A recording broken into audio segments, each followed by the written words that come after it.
ದಾವಣಗೆರೆಯಲ್ಲಿ ವಿವಿಧ ಸಂಘಟನೆಗಳಿಂದ ಬಂದ್ಗೆ ಬೆಂಬಲ ಸಿಗ್ತಾ ಇದೆ. ನಾಳೆ ಬೆಳಗ್ಗೆ 5 ಗಂಟೆಯಿಂದಲೇ ಪ್ರತಿಭಟನೆ ಆರಂಭ ಆಗುತ್ತಂತಿಲ್ಲಿ 10ಕ್ಕೂ ಹೆಚ್ಚು ಸಂಘಟನೆಗಳಿಂದ ಬಂದ್ಗೆ ಬೆಂಬಲ ಮಧ್ಯ ಕರ್ನಾಟಕದ ಹೆಬ್ಬಾಗಿಲು ದಾವಣಗೆರೆಯಲ್ಲಿ ವ್ಯಕ್ತ ಆಗ್ತಾ ಇದೆ.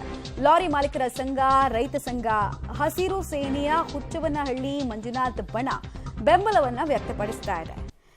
ಸೊ ದಾವಣಗೆರೆಯಲ್ಲಿ ಬಂದ್ನ ಕಾವು ಹೆಚ್ಚಾಗೇ ಇರುತ್ತೆ ಅನ್ನೋದ್ರ ಮಾಹಿತಿ ಸದ್ಯಕ್ಕೆ ಸಿಗ್ತಾ ಇದೆ. ಬಿಕಾಸ್ ಸಂಘಟನೆಗಳು ಮುಂದೆ ಬಂದಿದೆ, ನಮ್ಮ ಸಪೋರ್ಟ್ ಇದೆ ಅಂತ. ಪುಂಡಾಟಿಕೆಯನ್ನು ವಿರೋಧಿಸಿ ನಾಳೆ ರಾಜ್ಯಾದ್ಯಂತ ಅಂದರೆ ಕರ್ನಾಟಕ ಬಂದ್ಗೆ ಕನ್ನಡಪರ ಒಕ್ಕೂಟ ಕರೆ ಕೊಟ್ಟಿರುವಂಥದ್ದು ಹಿನ್ನೆಲೆಯಲ್ಲಿ ಬೆಣ್ಣೆನಗರಿ ದಾವಣಗೆರೆಯಲ್ಲೂ ಕೂಡ ವ್ಯಾಪಕವಾದಂತಹ ಬೆಂಬಲ ಕೂಡ ಇರುವಂಥದ್ದು ನಾವು ದೃಶ್ಯ ನೋಡೋದಕ್ಕಿದೆ. ದಾವಣಗೆರೆಯ ಜಯದೇವ ಸರ್ಕಲಲ್ಲಿ ಬೆಳಿಗ್ಗೆ 9 ಗಂಟೆಯಿಂದಲೂ ಕೂಡ ಪ್ರತಿಭಟನೆಗಳು ಕೂಡ ಶುರುವಾಗುತ್ತೆ. ಆದರೆ ಬೆಳಿಗ್ಗೆ 6 ಗಂಟೆಯಿಂದ ಸಂಜೆ 6 ಗಂಟೆವರೆಗೂ ಕೂಡ ಬಂದಿದೆ.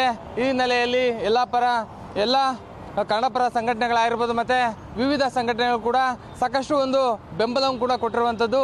ಯಾಕಂತ ಹೇಳಿದ್ರೆ ಕನ್ನಡ ನೆಲ ಜಲ ಭಾಷೆ ಬಗ್ಗೆ ಸಾಕಷ್ಟು ಒಂದು ಅವಮಾನ ಆದರೆ ಅದರಲ್ಲೂ ದಾವಣಗೆರೆಯಲ್ಲಿ ಸಾಕಷ್ಟು ಕನ್ನಡಪರ ಸಂಘಟನೆಗಳಾಗಿರ್ಬೋದು ಮತ್ತು ರೈತ ಸಂಘಟನೆಗಳು ಕೂಡ ಇದಕ್ಕೆ ಧ್ವನಿಯನ್ನು ಗೂಡಿಸಿರುವಂಥದ್ದು. ಮತ್ತು ಸರ್ಕಾರ ಕೂಡಲೇ ಅಂತಹ MS ಪುಂಡಾಟಿಕೆ ಮಾಡ್ತಿರುವಂತಹ MS ಕಾರ್ಯಕರ್ತರಾಗಿರ್ಬೋದು ಮತ್ತು ಪುಂಡ್ರನ್ನು ಕ್ರಮ ತಗೊಳ್ಬೇಕು ಅನ್ನುವಂಥ ನಿಟ್ಟಿನಲ್ಲಿ ನಾಳೆ ಒಂದು ಕರ್ನಾಟಕ ಬಂದ್ ಮಾಡುವ ಮೂಲಕ ಮಹಾರಾಷ್ಟ್ರಕ್ಕೆ ಮತ್ತು MS ಪುಂಡ್ರಿಗೆ ಒಂದು ಬಿಸಿಯನ್ನು ಮುಟ್ಟಿಸುವಂಥ ಕೆಲಸವನ್ನು ಕೂಡ ಮಾಡ್ತಾ ಇರುವಂಥದ್ದು. ಇವ್ರಿಗೂ ಮಾತಾಡೋದಕ್ಕೋಸ್ಕರ ಕನ್ನಡಪರ ಸಂಘಟನೆಯವರಾಗಿರ್ಬೋದು ಮತ್ತು ರೈತ ಹೋರಾಟಗಾರರು ನಮ್ಮ ಜೊತೆ ಇದ್ದಾರೆ. ಸರ್ ಹೇಳಿ, ನಾಳೆ ಕರ್ನಾಟಕ ಬಂದ್ ಎಷ್ಟು ಯಶಸ್ವಿಯಾಗುತ್ತೆ ಅಂತ? ಯಾಕಂತ ಹೇಳಿದ್ರೆ ಸಾಕಷ್ಟು ಒಂದು ಕೆಲವೊಬ್ರು ನೈತಿಕ ಬೆಂಬಲ ಕೊಡ್ತೀವಿ ಅಂತ ಹೇಳ್ತಾ ಇದ್ದಾರೆ.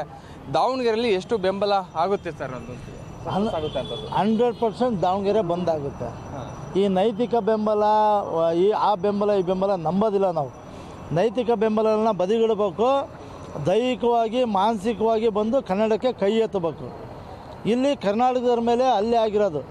ಒಬ್ಬ ಕಂಡಕ್ಟ್ರು ಕನ್ನಡದಲ್ಲಿ ಮಾತಾಡಿದ್ರೆ ಟಿಕೆಟ್ ಕೊಡ್ತೀನಿ ಅಂತ ಹೇಳಿದ್ದಕ್ಕೆ ಅವನ ಮೇಲೆ ಅಲ್ಲೇ ಮಾಡ್ತಾರೆ. ಇವತ್ತು KSRTC ಟ್ರೇಡ್ ಯೂನಿಯನ್ನ ಅನಂತ್ ಸುಬ್ರಾವ್ ಅವರು ಹೇಳ್ತಾರೆ ನಮಗೆ ಬೆಂಬಲ ಇಲ್ಲ ಇದಕ್ಕೆ ಅಂತೇಳಿ. ಇವತ್ತು KSRTC ಕಂಡಕ್ಟ್ರ್ ಮೇಲೆ ಅಲ್ಲೇ ಆಗಿರೋದಕ್ಕೆ ಕರ್ನಾಟಕ ಬಂದ್ ಮಾಡ್ತಿರೋದು ಸುಬ್ರಾವ್ ಅವರೇ, ಬೇರೆದು ಉದ್ದೇಶಕ್ಕಲ್ಲ.